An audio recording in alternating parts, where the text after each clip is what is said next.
Hi friends, welcome to Sindhu's curryworld. ഇന്ന് ഞാൻ തയ്യാറാക്കാൻ പോകുന്നത് കലത്തപ്പം എന്ന് പറയും. ക്രിസ്ത്യൻസൊക്കെ പാതി നോമ്പിന് ഉണ്ടാക്കുന്നതാണ്. അപ്പോൾ അത് നമുക്ക് ഉണ്ടാക്കാനായിട്ട് ഞാനിവിടെ ഒരു 2.5 കപ്പ് അരിപ്പൊടി, വറുത്ത അരിപ്പൊടിയാണ് എടുത്തിരിക്കുന്നത് കേട്ടോ.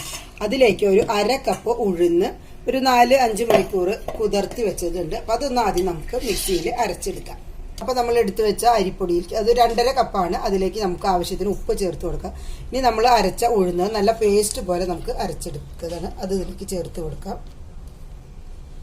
ഇനി ഈ ഉഴുന്ന് അരച്ചതിലേക്ക് അരച്ച മിക്സിയിൽ തന്നെ നമുക്ക് നാളികേരം, ഒരു ചെറിയ ടീസ്പൂൺ മഞ്ഞൾപ്പൊടി, ഒരു ടീസ്പൂൺ ചെറിയ ജീരകം, ഇതും കൂടെ നമുക്കൊന്ന് അരച്ചെടുക്കാം കേട്ടോ. അപ്പോൾ നമ്മൾ ഈ നാളികേരവും ജീരകവും മഞ്ഞളും കൂടി അരച്ചതും കൂടെ ഇതിലേക്ക് ചേർത്ത് കൊടുക്കാം. എന്നിട്ട് ഇതിനെ ഒന്ന് നമുക്ക് ഇവിടെ മിക്സ് ചെയ്ത് വെക്കാം.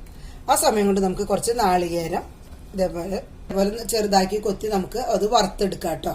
അപ്പോൾ നമ്മുടെ മാവ് ഞാൻ ഈ കട്ടിയിലാണ് ഇവിടെ കുഴച്ച് വെച്ചിരിക്കുന്നത്. ഇതിലേക്ക് ഞാൻ കുറച്ച് നാളികേരം വെളിച്ചെണ്ണയിൽ വറുത്തിട്ടിട്ടുണ്ട്.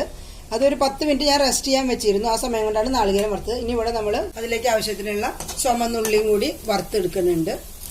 ഇത് നാളികേരത്തിനും ഉള്ളിക്കും ഒന്നും അങ്ങനെ പ്രത്യേകിച്ച് കണക്കൊന്നുമില്ല. കുറച്ച് കൂടിയതുകൊണ്ട് ടേസ്റ്റ് കൂടേ ഉള്ളൂ, കുറയൊന്നുമില്ല. അതുകൊണ്ട് കുറച്ച് ഇതിപ്പോൾ ഞാനൊരു എന്താ പറയുക, ഒരു ഇങ്ങനത്തെ ഒരു പാത്രത്തിന്റെ പകുതിയോളം എടുത്തിട്ടുണ്ട് കേട്ടോ.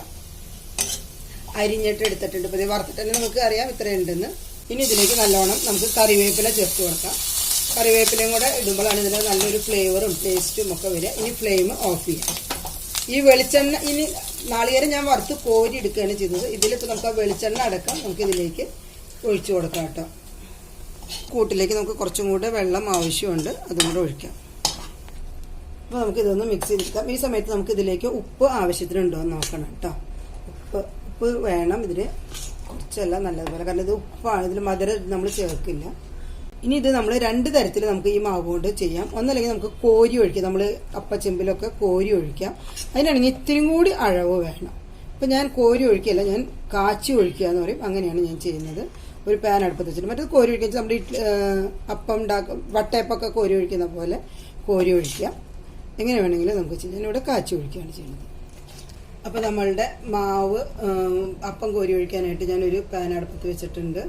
അതിലേക്ക് ഞാൻ കുറച്ച് വെളിച്ചെണ്ണ ഒഴിച്ചിട്ടുണ്ട്. ഇത് നാടൻ പലഹാരമായതുകൊണ്ട് തന്നെ വെളിച്ചെണ്ണയാണ് ടേസ്റ്റ് കേട്ടോ. ഇനി നമുക്ക് ഇത് വേണമെങ്കിൽ ഇതിലേക്ക് ഞാൻ ഉള്ളിയൊക്കെ എന്താ പറയുക മൂപ്പിച്ചിട്ടിട്ടുണ്ട്.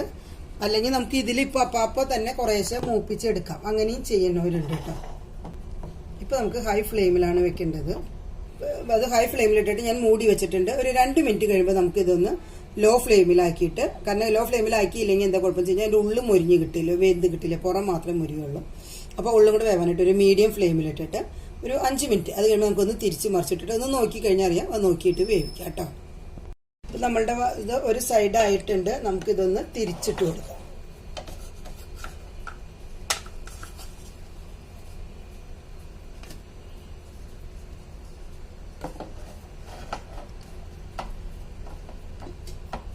വീണ്ടും മൂടി വെച്ച് വേവിക്കാം.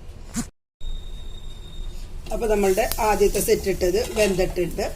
ഇനി നമുക്ക് അതിനെ മാറ്റാം പാത്രത്തിൽ. ഇനി നമുക്ക് ഇതുപോലെ തന്നെ എല്ലാം ചെയ്യാം. എല്ലാത്തിനും കുറച്ച് വെളിച്ചെണ്ണ എല്ലാ പ്രാവശ്യവും ഒഴിക്കണം കേട്ടോ. എന്നാലാണ് ഇത് നല്ലപോലെ മൊരിഞ്ഞ് കിട്ടുകയുള്ളൂ. അപ്പോൾ നമ്മളുടെ കലത്തപ്പം മുഴുവൻ ഞാനിവിടെ തയ്യാറാക്കിയിട്ടുണ്ട്. നിങ്ങൾക്ക് പരത്താൻ ബുദ്ധിമുട്ടുണ്ടെങ്കിൽ ഒരു സ്പൂണിൻ്റെ അടിയിൽ ഇത്തിരി വെളിച്ചെണ്ണയോ അല്ലെങ്കിൽ വെള്ളം വെച്ചിട്ട് അത് കുറച്ചും കൂടെ കനം കുറച്ച് പരത്തണമെങ്കിൽ പരത്താം. പക്ഷെ ഇത്രയ്ക്കെങ്കിലും കനം ഉണ്ടാവണത് തന്നെയാണ് എല്ലാത്തിനും നല്ലത് കേട്ടോ. ഇത്ര കനയെങ്കിലും നമുക്ക് വേണം, എന്നാൽ ആ കലത്തപ്പത്തിന് അതിൻ്റെ ഒരു ടേസ്റ്റ് ഉണ്ടാവുള്ളൂ. അപ്പോൾ എല്ലാവരും ട്രൈ ചെയ്ത് നോക്കിയോളൂ. അപ്പോൾ എൻ്റെ ഈ ചാനൽ സബ്സ്ക്രൈബ് ചെയ്യാതെ കാണുന്ന ആരെങ്കിലും ഉണ്ടെങ്കിൽ സബ്സ്ക്രൈബ് ചെയ്തോളൂ. അതിൻ്റെ തൊട്ടടുത്ത് കാണുന്ന ബെല്ലൈക്കൺ പ്രസ് ചെയ്ത് ഓൾ എന്നുള്ള നോട്ടിഫിക്കേഷൻ കൂടെ എനേബിൾ ചെയ്തോളൂ കേട്ടോ. അപ്പോൾ എനിക്കിതുപോലത്തെ ഒരു 6 കലത്തപ്പാണ് ഉണ്ടാക്കി കിട്ടിയിരിക്കുന്നത്. 2.5 ഗ്ലാസ് അരിപ്പൊടിയും 1/2 ഗ്ലാസ് ഉഴുന്നും വെച്ചിട്ട്. പിന്നെ നാളികേരത്തിനും ഉള്ളിക്കും അങ്ങനെ പ്രത്യേകിച്ച് കണക്കൊന്നുമില്ല. കുറച്ച് കൂടുതൽ എടുത്തുകൊണ്ട് വറുത്തിട്ടാലും കൂടുതൽ ടേസ്റ്റാണ്. അപ്പോൾ എല്ലാവരും ട്രൈ ചെയ്ത് നോക്കിയോളൂ. Bye, thanks for watching.